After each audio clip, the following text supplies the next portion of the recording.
শেখ হাসিনা পালিয়ে গিয়েছে, হাসপাতালে বসে টেলিভিশনে এই দৃশ্য দেখেছে আমাদের মাতা দেশনেত্রী বেগম খালেদা জিয়া।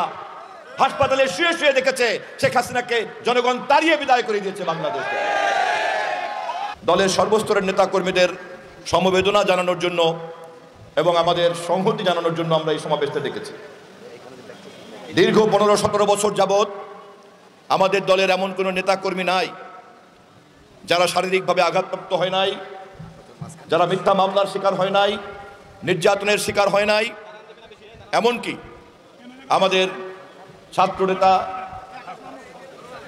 আমাদের সিঙ্গাপুরে যে চিকিৎসারত আছে হাসান সর্দার, সে এখনো সিঙ্গাপুরে, তাকে আমরা চিকিৎসার জন্য ব্যবস্থা করেছি, সে চিকিৎসাতে আছে।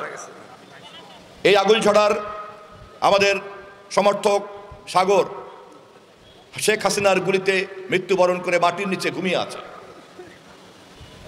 আমি সহ এই মঞ্চে উপস্থিত মিজানুর রহমান খান মুকুল সহ সৈয়দ সরার আলম সহ এই আগুলঝরা বিএনপির যত নেতৃবৃন্দ আপনারা এখানে আছেন, নাম বলতে গেলে অনেক সময় লাগবে, সামনে গৌরনদী উপজেলা পৌরসভার নেতৃবৃন্দরা আছেন। এমন কোনো নেতাকর্মী আমি দেখি না যার দিকে তাকাই তারই হয় শরীরে মারের দাগ, না হলে নির্যাতনের দাগ, না হলে মামলার দাগ। এর মধ্যে দলের কাজ করতে গিয়ে মিটিং মিছিলরত অবস্থায় আমাদের মাঝ থেকে সর্বশেষ বিদায় নিয়েছে মিরাজ ফকির, এই আগুলঝরার কৃতি সন্তান, আমার ছোট ভাই, আপনাদের সকলের প্রিয়।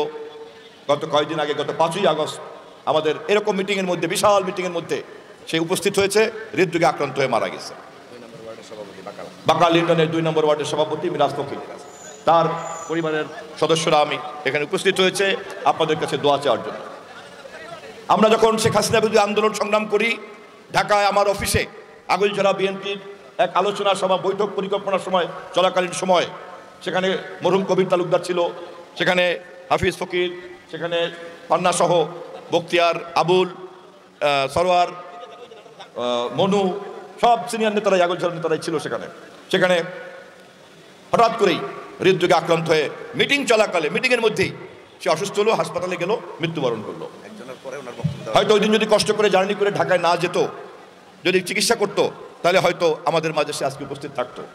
ফলে এই 2জন নেতা, মিরাজ এবং খোকন, এরা আমাদের দলের কর্মরত অবস্থায়, দলের কাজ করতে গিয়ে, কাজ করা অবস্থায় মৃত্যুবরণ করেছে। ফলে আমাদের দলের একটা দায়িত্ব আছে তাদেরকে গভীরভাবে স্মরণ করার।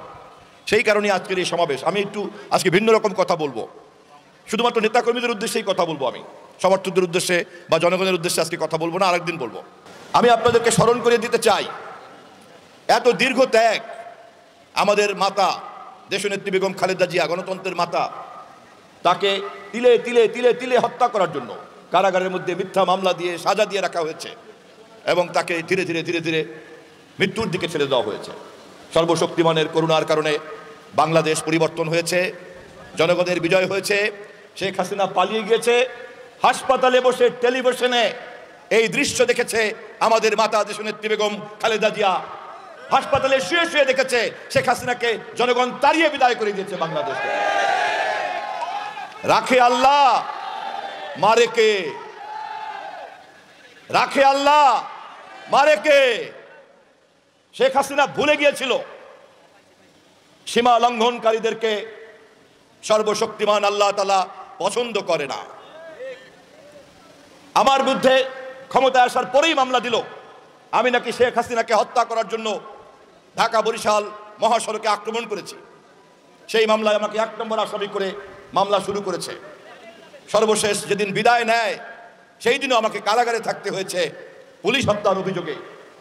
পরিকল্পনা ছিল বাংলাদেশ যদি দখল করতে পারত তাহলে আমাদেরকে হয়তো আপনাদের মাঝে আর আপনারা পেতেন না। আমাদের নেতা মির্জা ফখরুল ইসলাম আলমগীর, আমির খসরু মাহমুদ চৌধুরী, মির্জা আব্বাস সহ সব নেতার বিরুদ্ধে মামলা। আমাদের নেতা ভারপ্রাপ্ত চেয়ারম্যান দেশনায়ক তারেক রহমান কিভাবে অন্যায়ভাবে একের পর এক মিথ্যা অপবাদ দিয়ে 111-এর সরকার তার বিরুদ্ধে মামলা দায়ের করলো এবং তারপর থেকে একের পর এক সেই মামলা তারা চলতেই লাগলো। সর্বশেষ 21শে আগস্টের গ্রেনেড হামলায় জোর করে তাকে আসামি করা হলো। এখনো পর্যন্ত তিনি সমস্ত মামলা থেকে আইনগতভাবে খালাস পেয়েছেন। ইনশাআল্লাহ সেই দিন বেশি দূরে নয়, আমাদের নেতা বীরের বেশে আমাদের মাঝে ফিরে আসবেন, বাংলাদেশের মাটিতে আমরা তাকে বরণ করবো ইনশাআল্লাহ। এবং সেই দিন